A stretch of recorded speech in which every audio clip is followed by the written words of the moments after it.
The Chiefs have won 12 in a row over the Denver Broncos. They own the Donkeys. Welcome to Red Kingdom Sports, and today we are going to be discussing the Sunday Night Football game between the Kansas City Chiefs and the Denver Broncos.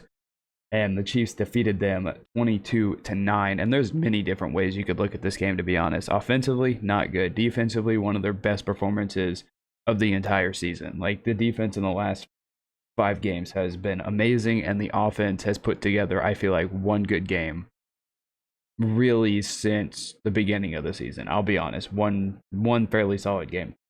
So let's just start with the defense of this game.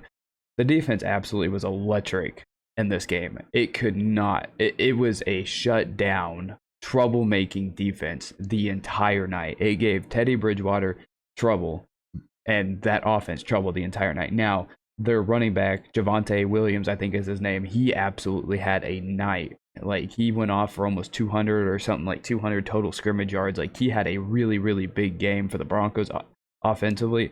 But that honestly was about the only thing offensively that the Broncos did all night. Other than that, they did not play well. Teddy Bridgewater threw 2 interceptions, one to Juan Thornhill. Now, on that interception, literally the play before that, and the commentators, Chris Collinsworth, was like, oh, Hitchens is one of the best tacklers in football, when he proceeds to miss a whole bunch of tackles. Then on the next play, when Thornhill gets the interception, he just lays out. Like, he just laid out that offensive lineman for the Broncos. Like, so Chris was like, oh, one of the best tacklers in football. Not really. That's not true. He misses quite a bit. I think he's a valued asset, but he still misses quite a bit of tackles. And then that very next play, Thornhill interception, and he just blew the guy up. Like, that was a block that you saw. I mean, they called a flag on it, which I think you could argue either way. I think they threw a flag because that it looked bad more than anything, because you could argue that it was not a flag, but it was a great block. Like, you could see that one almost coming a mile away. You could see Thornhill going up the field, and you just see Hitchens just going bam right towards him, and it was a massive collision. It got me pumped. It got me out of my seat. And then the next interception from the Chiefs was Daniel Sorensen. And we have to give credit to Ben Niemann on that play too for that interception, because those two guys, I think we've given them more crap than anybody on this Chiefs team all year long, defensively wise. Offensively, we'll get to that in a second. But defensive wise, with those two are the guys that we give the absolute most crap to, Ben Niemann and Daniel Sorensen. And Daniel Sorensen came up with the clutch game-sealing interception with the help of Ben Niemann because he tipped the ball. That was just great. You see two guys that, honestly, Daniel Sorensen and Niemann are arguably the 2 worst players at their position in the NFL. And you see guys like that who have struggled all year long go up there, make those great plays. Niemann getting in the face, able to put his hands up, tip the ball. Sorensen return that. I feel return it. Now, his dance, his celebration in the end zone was something to be questioned. It was, I mean, I'm not going to lie, I was laughing. I'm pretty sure at that point in the game, I was laughing really, really hard, because that just kind of shows how poorly the Broncos are playing. That one of the worst players was just, he owns the Broncos. He had one last year too. I think it was the snow game. But to see guys like Niemann, Sorensen having good games when they really struggle all the time, like they consistently struggle all the time, and to see those two guys step up, and Sorensen made a couple great plays. Obviously his pick 6, but the 2-point conversion the Broncos went for whenever Teddy Bridgewater threw the TD pass to Williams in the flat, and he just walked right in. That was amazing. I love that. Like, his awareness, his ability just to get up there, disrupt the play, not let him get in. Daniel Sorensen, I don't think he's earned any chances to be a starter or anything else like that again. But he definitely showed up and showed out. A guy that's been struggling all year long. I'm very, very happy, very pleased to see a guy like that who struggles quite a bit to make plays like that. It makes me... There are guys on our team, and if he was gone, it would suck, because he has made plays for us. The playoff run, obviously. It would suck to see him leave, but you see guys like on your team that you root for struggling, and they're making great plays like that. That's always a good sign. And the defense is just absolutely amazing right now. Like, I don't know what else to say. The entire secondary is playing great. The run defense is playing great. Whenever the Broncos were able to get down the field, they were disrupting passes. Now, the Broncos did have a 10-minute drive Or here, what was it? It was a 20 play drive, 83 yards, over 11 minutes, and they scored 0 points. And Willie Gay stopped Javante Adams on fourth down. Like, that was probably the worst moment for the defense, I think, the entire game. They were on the field for a very long time. And I think that disrupted the flow of the entire game because the defense started off hot. They had like back to back 3-and-outs, looked really good. Only 2 total yards on the first 2 drives for the Broncos. So the defense looked fantastic today. You know, they're not going to be that flashy defense that, you know, it's great drive to drive all the time. They're going to give up big yards. They're going to give up big plays. But I think their mentality is bend, don't break, and getting those 2 interceptions, stopping them on fourth down. I think those are statement plays that this defense is set up to do. I don't think they're set up to force 3-and-outs constantly. I don't think they're a team that's there to force. I think they're there to disrupt them and make you, because they know that the Chiefs offense can score at any moment. So they're like, well, we got to go for it on fourth down. This defense gets to a fourth down situation. This defense will be here to make a stop. So defensively, I think everybody played a fantastic game. They shut down Teddy Bridgewater, who did not have a good game at all. I mean, he outperformed Mahomes stat-wise. But, I mean, if you ask me, both of them played fairly bad. But the defense was great. Offensively, not good. I will say, not good. Now, the first drive, so before we get into it, we'll look at some stats. Mahomes was 15 for 29, didn't throw a touchdown, had an interception, which, not his fault. Tyreek Hill could have caught that ball.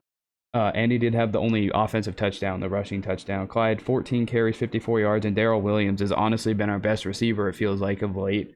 The big game against the Raiders in this game, he had 3 receptions, 60 yards, and like I said, he led the team. But offensively, things have definitely got to be fixed, like really bad. There's not enough space on this roster to keep putting everybody in the doghouse. Like, Hardman is there. Pringle's probably going to be there because he came up with massive drops. And the only reason why you can't do that to Travis Kelce and Hill is because those two are mega stars, and they get a pass for stuff like that, which I completely vouch for. I think that's completely okay. I don't think you ever put Hill or Kelce in the doghouse because those two are the greatest 1-2 punch in the NFL right now. I mean, they put up the numbers. Well, right now may not be a good take with that, but if you look at the numbers they put up, each of them have almost 6,000 yards since 2017. So those two are too good. But man, they were dropping so many passes. Like, that was a very frustrating part of this game, is those drop passes. And then obviously Tyreek Hill has at least 3, maybe 4 interceptions or balls that he caught that were interceptions. And those go to Mahomes' record, and everybody loves to go crazy about Mahomes' turnover problem, but that's not really his fault when they're going off his receivers' hands. So the drop passes were bad in this game. The play calling was not good. The end of the first half was absolutely stupid. Like, it felt like the Broncos, Vic Fangio was taking over head coaching of the Chiefs at the end of the first half because they had a minute left, or over a minute left, and I think they had almost all of their timeouts, at least 2, I think. Maybe all 3 at that point. I know they had, I think, at least 2. And they played it safe. And I'm just like, you have Mahomes. You know, he's shown that he can lead the team down the field and get at least 3. And it was 10-3, I believe, going into half. Because it was a very hot start for this offense. Like, it felt just like the Dallas game. A very, very hot start. You had the Chiefs going right down the field, scoring a touchdown, you know, kind of stalled out, scored a field goal, 10-0. But, you know, that's huge to go up 2 possessions that quickly in a game. But you would like to build on that. Like, the Raiders game just felt like it was a perfect game all around for that team. It really did. In this game, they just couldn't get anything going. The end of the first half was not good. I thought that was very stupid, conservative play calling by Andy Reid. And Andy Reid's play calling throughout this game was not pretty either. Like, it just felt like at times he didn't want to run the ball. It felt like at times he just wanted to force Mahomes to throw it. The play calling was not ideal, in my opinion, in this game at all.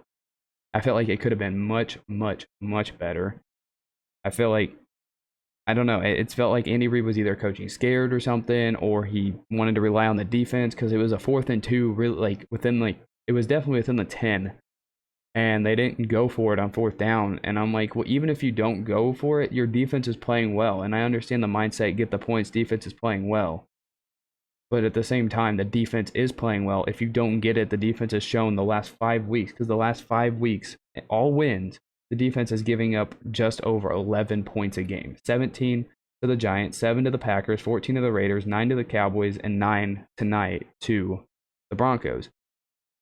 So this defense has shown. So I don't see why you don't go for it on 4th and 2, because if anything, you're putting in the defense in actually a good spot. You may not have scored points, but you've already had them backed up. So that 4th and 2 call, not really my favorite. I think they should have went for it. The offense did not look right. I feel like they need to run the ball more with Clyde. I really, really do. Like, it felt like every time Clyde had the ball, he was running for 4 or 5 a pop, and I'm just like, just keep running it, keep grinding it. You know, I think Andy Reid has gotten too accustomed to those deep shots, those huge chunk plays, 10, 15, 20, those 75-yard touchdowns that when he's like, well, I'm not getting that, he abandons the run. Like, we love, as fans, we love those chunk plays. But that first drive, that opening drive, just, dink and dunk, that stuff like that is perfectly fine to watch. New England fans are still New England fans, and that's what they've dealt with for 20 years. We know what Mahomes is. We know what he can do. If you change the offense to not dink and dunk, but take what they give you, this offense will be nearly unstoppable because everything will open up. Patience is key. And I felt like they were patient at times. The drop passes didn't help, but it just feels like Andy Reid abandons the run way too quickly, and it's kind of frustrating. Now, this isn't a hate on Andy Reid thing. We love Andy Reid. He got us the first Super Bowl since Super Bowl IV. Like, that's the greatest thing. But, we have a team right now that can win multiples. And we want to see that as fans, selfishly. Yes, we want to see that. And I hope Andy Reid, I know him and his guys want to see that. And I know the defense, I think the defense arguably is probably one of the best in football. I think judging a defense by yards, and I think judging anybody by what your stats are, I think arguably maybe running backs, receivers, like receiving yards. I mean, but I think there are very few stats in the NFL that truly shows the production of a player. When you look at the defense, and they may be middle of the pack in yards given up per game. That may not look good on paper, but if you look at the scoreboard, you look at the tackles, you look at the situations that they've been put in, I think those are more important than the stats on the paper, because stats don't show everything. They do not show everything. I don't believe, because there was times last year, this is the first thing that came to my mind, Dak Prescott was throwing for that like 500 yards almost a game, but they were losing them because it was all garbage time and prevent defense. So this defense is definitely, from the eye test, I should say, is definitely one of the best in football. But this offense has some things they do need to fix. As I mentioned, drop passes, running the ball more. Maybe they do need to start taking a few more deep shots, because I don't think they took a single one tonight. I'll be honest. I don't remember them taking a single deep shot. And yeah, the offense is like, I don't want to say it's broken. I think it's just self-inflicted stuff. I think they're just not taking what they're given, and I just feel like they're trying to do too much. So if there's a few more points that I also want to make. The special teams in this game was absolutely fantastic. You looked at Byron Pringle, who was one that was dropping the passes, made a fantastic play on special teams. The Broncos defender, or blocker, whatever you want to call it, was blocking him. The defender blocked him into his own player. The guy muffed his punt. Sadly, that led to only 3 points, and I think that was a drive where I was frustrated. They should have went for it on 4th and 2. But Byron Pringle, great play on that one. Special teams wise, I think he's a very, very good player. So, the defense, special teams play great. Offense at times play good. I just feel like there's things they need to work on. If you look at the AFC now, it just feels like it's completely wide open. I think as of right now, before the Patriots play, everybody in the division lead is all 8-4. So the Chiefs do have a chance still at the number 1 seed in the AFC. So, I mean, if they fix their offense, defense continues playing well, they're going to be one of, if not the most dangerous team to play in the NFL. Overall, happy that they got a win. They won 5 in a row. They're 8-4. They're at least getting on the winning side of things, even if they are struggling, at parts during the game. They're still getting off to really hot starts. So there's still a lot of great things that you can take away from this game, and that we can all, as fans, be really, really happy about. So that's my review of the Chiefs and Broncos. Chiefs won 22-9. Give me your thoughts down below of what you thought of the game. And thank you guys so much for watching. Thank you guys so much for listening. And I'll see you in the next one.